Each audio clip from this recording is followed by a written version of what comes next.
Jadi semuanya ini merebut suara dari kalangan Nahdliyin ini ya. Kalau gitu Pak Bima, sebenarnya strategi apa sih yang saat ini sedang dipakai oleh PDI Perjuangan dan juga Capres Pak Ganjar untuk merebut suara kalangan Nahdliyin ini? Jadi urusannya tidak rebut-merebut dulu ya. Urusannya pasangan ini ibarat berkeluarga ini menjadi keluarga yang sakinah, warmadah, warohmah. Jadi capres-cawapres ini harus menyelesaikan berbagai persoalan bangsa ke depan. Bahwa kemudian itu kriterinya kecenderungan adalah sosok dari tokoh figur kalangan Nahdliyin seperti ada Gus Yakut, ada Mbak Khofifah, ada Mbak Yeni, ada Kiai Haji Stakuf, bahkan ada Pak Iqrarul Akhyar, juga ada Pak Muhaimin. Itu ada sebagai akibat. Konsepsinya demikian karena pengalaman Ibu Mega dengan Pak Hasyim Asy'ari, kemudian Pak Jokowi dengan Pak Yusuf Kala, dan terakhir adalah Pak Jokowi dengan Kiai Haji Ma'ruf Amin adalah bentuk-bentuk konfigurasi kepemimpinan yang bisa memberikan rasa keteduhan dan kenyamanan bangsa di depan. Bahwa kemudian ini berdampak elektoral itu sebagai akibat. Karena tadi saya katakan bahwa konsepsi ideologis dan sosiologisnya antara PDI Perjuangan dan kawan-kawan Nahdliyin ini ada intersection yang begitu besar, sehingga kalau toh pasangan itu nanti dari kalangan Nahdliyin, sekali lagi tanpa mengecilkan dari kalangan Muhammadiyah atau kalangan LDI atau MTA yang lainnya, karena ini semua harus disengkuyung bareng-bareng, tentunya akan memberikan tidak hanya untuk Indonesia ke depan, tapi fungsi elektoral yang tadi, yang memang itu bisa berdampak. Walaupun tadi Pak Kiai Yahya Stakuf saat ini mulai menengahkan NU untuk tidak dibawa-bawa ke politik praktis, karena Kiai Haji Yahya Stakuf sebagai ketua umum PBN ini akan membawa NU yang modern sebagai lembaga dakwah yang selama ini terlalu sering ditarik-tarik untuk urusan pilpres pilkada. Kalau gitu sekarang kalau dari Gerindra sendiri sebenarnya untuk bacawa pres mendamping Pak Prabowo, kalau dari kalangan NU harus laki-laki atau terbuka kemungkinan perempuan, karena kan ada nama Mbak Yeni, Bu Khofifah, Pak Wiyadi. Ya kita tidak berandai-andai dulu, tetapi kalau kita bicara mengenai masalah laki dan perempuan itu saya kira semuanya mempunyai kesempatan yang sama, dan tentunya dalam hal ini apapun nanti yang diputuskan oleh koalisi itu saya kira adalah sesuatu hal yang terbaik buat bangsa ini. Jadi saya kira kita tidak perlu kita mempersoalkan itu apakah seorang laki-laki ataukah seorang perempuan, tetapi kita melihat bahwa bagaimana untuk kepentingan negara ini yang terbaik. Nah itu nanti tentunya suatu koalisi bisa menentukan siapa kira-kira cawapres yang akan mendampingi Pak Prabowo, yang dimana apakah itu seorang laki-laki ataukah seorang perempuan itu tentunya akan diputuskan bersama. Jadi sesuai dengan komitmen kita. Jadi saya kira kita tidak perlu mempermasalahkan gender di sini kan. Nah kalau dari Mas Jayadi sendiri, kalau misalnya pengumuman bacawa pres ini last minute, ketika salah satu baca pres sudah mengumumkan bacawa presnya dari kalangan NU misalnya, berarti artinya dua baca pres lain juga mengumumkan kira-kira dari kalangan NU juga gitu? Yang pasti mereka akan mencoba untuk memberikan kesan bahwa pasangan capres-cawapres yang diusung itu dekat dengan kalangan NU juga gitu. Seperti kata Mas Bimo, ya Arya Bimo itu bahwa harus dekat dengan semua kalangan termasuk dengan warga NU. Dugaan saya memang tidak ada satupun capres nanti yang tidak ingin memberikan kesan itu bahwa warga NU itu menjadi salah satu perhitungan di dalam membangun pasangan capres-cawapres. Memang cara termudah adalah dengan memasang atau meletakkan orang NU di capres atau cawapres. Kalau capresnya kan tiga itu katakanlah tidak ada yang disebut secara tidak bisa disebut sebagai warga NU dalam arti, apalagi dalam arti struktural ya, tidak bisa disebut. Maka cawapres kemudian yang menjadi penting. Nah kebetulan di Gerindra sudah ada Caimin, di PDIP belum ada. Cuman saya kira PDIP kan lebih mudah untuk memasang warga NU apa enggak, karena kan PDIP tinggal cari misalnya, kalau misalnya cari Mbak Khofifah kan itu PDIP tetap bisa berlayar. Tapi kalau misalnya Gerindra misalnya mau ngambil warga NU yang lain, Pak Mahfud MD misalnya, atau Ibu Hovifah mau diambil, maka ada potensi Caiminnya tidak tetap di koalisi, sehingga itu harus jadi perhitungan juga. Oke. Jadi memasang Jadi kalau warga menurut Mas Jayadi sendiri siapa pasangan yang paling pas untuk Pak Ganjar, Pak Prabowo dan Mas Anies sebagai pendamping?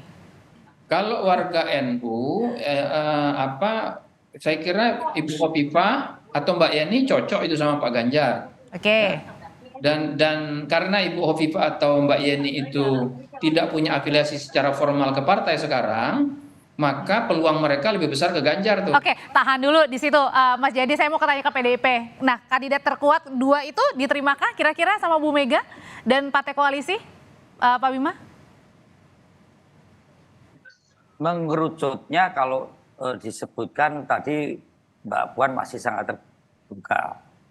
Saya tidak mungkin menyebutkan, walaupun mungkin saya mendengar beberapa kandidat yang mulai masuk kantong di seleksi Ibu Ketua Umum maupun Mbak Puan yang akan dibicarakan dengan partai pengusung, termasuk dengan Pak Ganjar dan Pak Jokowi. Tapi ada kecenderungan bahwa ada warga Nahdliin yang sangat kuat kemungkinan untuk mendampingi Pak Ganjar Pranowo. Oke, siapa Pak Bima? Dibocorkan? Dulu sudah disebut namanya oleh Mbak Puan. Siapa? Gus Yakut? Atau? Caimin. Caimin ya salah satunya, termasuk juga. Nah, kalau dari Gerindra, Mas Jayadi, siapa yang kira-kira potensial?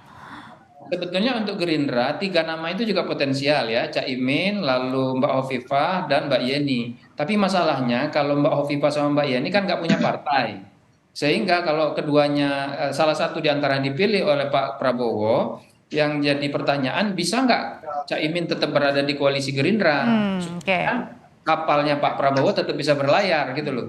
Karena kalau misalnya Caimin pergi, itu kapalnya Pak Prabowo bisa jadi tidak berlayar. Jadi pilihan untuk memilih, ini kalau pilihnya warga NU ya, pilihan untuk memilih warga NU itu lebih leluasa bagi PDIP dibandingkan dengan Gerindra. Kalau Gerindra itu pilihannya agak terbatas. Seperti Pak Wihadi tadi. Tapi saya mendengar juga, Mas Jayadi, ya, tadi ada warga NU, Pak Mahfud MD termasuk potensial untuk pendamping Pak Ganjar ya. Nah, kalau dari Pak Mahfud juga termasuk, Pak Ibu Hovifah, Mbak Yeni. Tadi kan kita bicarakan karena perempuan ya. Jadi itu contohnya. Nah, kalau dari Gerindra berarti artinya yang paling mengikat hanya Caimin aja, karena tadi kalau saya pinjam kata-katanya Mas Jayadi, kalau misalnya nggak dipilih Caimin bisa jadi PKB hengkang. Ya, saya kira sudah, kalau kita kan udah jelas koalisinya dengan PKB, ya kan? Nah, kemudian golden ticketnya untuk cawapres adalah Caimin, dan ini semuanya nanti ditentukan oleh Pak Prabowo dan Caimin sesuai dengan kesepakatan bersama siapa cawapresnya.